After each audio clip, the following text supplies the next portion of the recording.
राम राम राम राम राम राम राम राम राम नारायण नारायण। संबंध। जब भगवान किसी के कर्तृत्व, कर्म और कर्म फल संयोग की रचना नहीं करते तो फिर वे किसी के कर्मों के फलभागी कैसे हो सकते हैं? इस बात को आगे के श्लोक में स्पष्ट करते हैं। नादत्ते कस्यचित् पापं न चैव सुकृतं विभु अज्ञानेनावृतं ज्ञानं तेन मुह्यन्ति जन्तवः। सर्वव्यापी परमात्मा न किसी के पाप कर्म को और न शुभ कर्म को ही ग्रहण करता है, किंतु अज्ञान से ज्ञान ढका हुआ है, उसी से सब जीव मोहित हो रहे हैं। व्याख्या। नादत्ते कस्यचित् पापम न चैव सुकृतं विभु। पूर्व श्लोक में जिसको प्रभु पद से कहा गया है उसी परमात्मा को यहाँ विभु पद से कहा गया है। कर्म फल का भागी होना दो प्रकार से होता है। जो कर्म करता है वह भी कर्म फल का भागी होता है, और जो दूसरे से कर्म करवाता है वह भी कर्म फल का भागी होता है। परंतु परमात्मा न तो किसी के कर्म को करने वाला है और न कर्म करवाने वाला ही है, अतः वह किसी के भी कर्म का फल भागी नहीं हो सकता। सूर्य संपूर्ण जगत को प्रकाश देता है और उस प्रकाश के अंतर्गत मनुष्य पाप और पुण्य कर्म करते हैं, परंतु उन कर्मों से सूर्य का किंचित मात्र भी संबंध नहीं है। इसी प्रकार परमात्म तत्व से प्रकृति सत्ता पाती है, अर्थात संपूर्ण संसार सत्ता पाता है। उसी की सत्ता पाकर प्रकृति और उसका कार्य संसार शरीर आदि क्रियाएं करते हैं। उन शरीर आदि से होने वाले पाप पुण्यों का परमात्म तत्व से किंचित मात्र भी संबंध नहीं है। कारण कि भगवान ने मनुष्य मात्र को स्वतंत्रता दे रखी है, अतः मनुष्य उन कर्मों का फल भागी अपने को भी मान सकता है और भगवान को भी मान सकता है, अर्थात संपूर्ण कर्मों और कर्म फलों को भगवान के भी अर्पण कर सकता है। जो भगवान की दी हुई स्वतंत्रता का दुरुपयोग करके कर्मों का कर्ता और भोक्ता अपने को मान लेता है वह बंधन में पड़ जाता है। उसके कर्म और कर्म फल को भगवान ग्रहण नहीं करते, परंतु जो मनुष्य उस स्वतंत्रता का सदुपयोग करके कर्म और कर्म फल भगवान के अर्पण करता है वह मुक्त हो जाता है। उसके कर्म और कर्म फल को भगवान ग्रहण करते हैं। 7वें अध्याय के 25वें श्लोक में सर्वस्य पद से और 26वें श्लोक में कश्चन पद से सामान्य मनुष्यों की बात कही गई है। ऐसे ही यहाँ कस्यचित् पद से अपने को कर्ता और भोक्ता मानकर कर्म करने वाले सामान्य मनुष्यों की बात कही गई है, न कि भक्तों की। कारण कि भावग्राही होने से भगवान भक्तों के द्वारा अर्पण किए हुए पत्र पुष्प आदि पदार्थों को और संपूर्ण कर्मों को ग्रहण करते हैं। गीता 9वां अध्याय 26वां 27वां श्लोक। अज्ञानेनावृतं ज्ञानम। स्वरूप का ज्ञान सभी मनुष्यों में स्वतः सिद्ध है, किंतु अज्ञान के द्वारा ये ज्ञान ढका हुआ है। उस अज्ञान के कारण जीव मूढ़ता को प्राप्त हो रहे हैं। अपने को कर्मों का कर्ता मानना मूढ़ता है। 3 का 27वां। भगवान के द्वारा मनुष्य मात्र को विवेक दिया हुआ है, जिसके द्वारा इस मूढ़ता का नाश किया जा सकता है। इसलिए इस अध्याय के 8वें श्लोक में कहा गया है कि सांख्य योगी कभी भी अपने को किसी कर्म का कर्ता न माने। और 13वें श्लोक में कहा गया है कि संपूर्ण कर्मों के कर्तापन को विवेक पूर्वक मन से छोड़ दे। शरीर आदि संपूर्ण पदार्थों में निरंतर परिवर्तन हो रहा है, इधर स्वरूप में कभी कोई परिवर्तन नहीं होता। स्वरूप से अपरिवर्तनशील होने पर भी अपने को परिवर्तनशील पदार्थों से एक मान लेना अज्ञान है। शरीर आदि सब पदार्थ बदल रहे हैं, ऐसा जिसे अनुभव है वह स्वयं कभी नहीं बदलता। इसलिए स्वयं के बदलने का अनुभव किसी को नहीं होता, अतः मैं बदलने वाला नहीं हूं।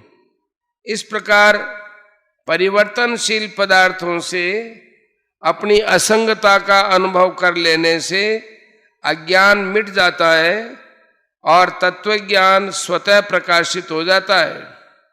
कारण कि प्रकृति के कार्य से अपना संबंध मानते रहने से ही तत्वज्ञान ढका रहता है। अज्ञान शब्द में जो नए समास है वह ज्ञान के अभाव का वाचक नहीं है, प्रत्युत अल्प ज्ञान, अधूरे ज्ञान का वाचक है। कारण कि ज्ञान का अभाव तो कभी होता ही नहीं, चाहे उसका अनुभव हो चाहे न हो। इसलिए अधूरे ज्ञान को ही अज्ञान कहा जाता है। इंद्रियों का और बुद्धि का ज्ञान ही अधूरा ज्ञान है। इस अधूरे ज्ञान को महत्व देने से, इसके प्रभाव से प्रभावित होने से वास्तविक ज्ञान की ओर दृष्टि जाती नहीं। यही अज्ञान के द्वारा ज्ञान का आवृत होना है। इंद्रियों का ज्ञान सीमित है। इंद्रियों के ज्ञान की अपेक्षा बुद्धि का ज्ञान असीम है। परंतु बुद्धि का ज्ञान मन और इंद्रियों के ज्ञान को ही प्रकाशित करता है, अर्थात बुद्धि अपने विषय पदार्थों को ही प्रकाशित करती है। बुद्धि जिस प्रकृति का कार्य है और जिस बुद्धि का कारण प्रकृति है, उस प्रकृति को बुद्धि प्रकाशित नहीं करती। बुद्धि जब प्रकृति को भी प्रकाशित नहीं कर सकती, तब प्रकृति से अतीत जो चेतन तत्व है उसे कैसे प्रकाशित कर सकती है। इसलिए बुद्धि का ज्ञान अधूरा ज्ञान है। तेन मुह्यन्ति जन्तवः, भगवान ने जन्तवः पद देकर मानो मनुष्यों की ताड़ना की है कि जो मनुष्य अपने विवेक को महत्व नहीं देते वे वास्तव में जंतु हैं, अर्थात पशु ही हैं। क्योंकि उनके और पशुओं के ज्ञान में कोई अंतर ही नहीं। आकृति मात्र से कोई मनुष्य थोड़ा ही होता है। मनुष्य वही है जो अपने विवेक को महत्व देता है। इंद्रियों के द्वारा भोग तो पशु भी भोगते हैं, पर उन भोगों को भोगना मनुष्य जीवन का लक्ष्य नहीं है। मनुष्य जीवन का लक्ष्य सुख दुख से रहित तत्व को प्राप्त करना है। जिनको अपने कर्तव्य और अकर्तव्य का ठीक ठीक ज्ञान है, वे मनुष्य साधक कहलाने योग्य हैं। अपने को कर्मों का कर्ता मान लेना तथा कर्म फल में हेतु बनकर सुखी दुखी होना ही अज्ञान से मोहित होना है। पाप पुण्य हमें करने पड़ते हैं, इनसे हम कैसे छूट सकते हैं। सुखी दुखी होना हमारे कर्मों का फल है, इनसे हम अतीत कैसे हो सकते हैं। इस प्रकार की धारणा बना लेना ही अज्ञान से मोहित होना है। जीव स्वरूप से अकर्ता तथा सुख दुख से रहित है। केवल अपनी मूर्खता के कारण वह कर्ता बन जाता है और कर्म फल के साथ संबंध जोड़कर सुखी दुखी होता है। इस मूढ़ता को ही यहां तेन पद से कहा गया है। इस मूढ़ता से अज्ञानी मनुष्य सुखी दुखी हो रहे हैं। इस बात को यहां तेन मुह्यन्ति जन्तवः पदों से कहा गया है। परिशिष्ट भाव। जैसे अंधकार में सूर्य को ढकने की सामर्थ्य नहीं है, ऐसे ही अज्ञान में ज्ञान को ढकने की सामर्थ्य नहीं है। अस्वाभाविक को स्वाभाविक मान लिया, यही अज्ञान है जिससे मनुष्य मोहित हो जाता है। अतः अज्ञान के द्वारा ज्ञान को ढकने की बात केवल मूढ़तावश की गई मान्यता है, वास्तविकता नहीं है। मनुष्य चाहे तो अपने विवेक को महत्व देकर इस मूढ़ता को मिटा सकता है। 5 का 16।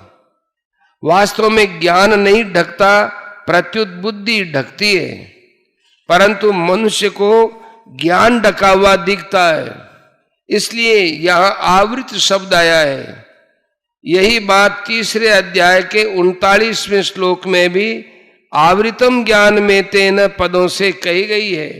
अज्ञान अभाव रूप है, उसकी सत्ता नहीं है। जिसका अभाव है उससे आवरण नहीं हो सकता। अतः उल्टा ज्ञान अर्थात अस्वाभाविकता में स्वाभाविकता का आरोप ही अज्ञान है। अगर अस्वाभाविकता मिटकर स्वाभाविकता हो जाए तो सर्वव्यापी परमात्मा के साथ एकता का अनुभव हो जाएगा। व्यक्तित्व ही पाप पुण्य को, सुकृत दुष्कृत को ग्रहण करता है। अतः सर्वव्यापी परमात्मा के साथ एकता का अनुभव होने पर अर्थात व्यक्तित्व मिटने पर फिर पाप पुण्य का ग्रहण नहीं होता। अज्ञान अर्थात उल्टे ज्ञान के कारण मनुष्य जंतु हो जाता है। तेन मुह्यंति जंतवः। इसी तरह जड़ से संबंध मानने के कारण जीव जगत हो जाता है। गीता 7वें अध्याय का 13वां श्लोक।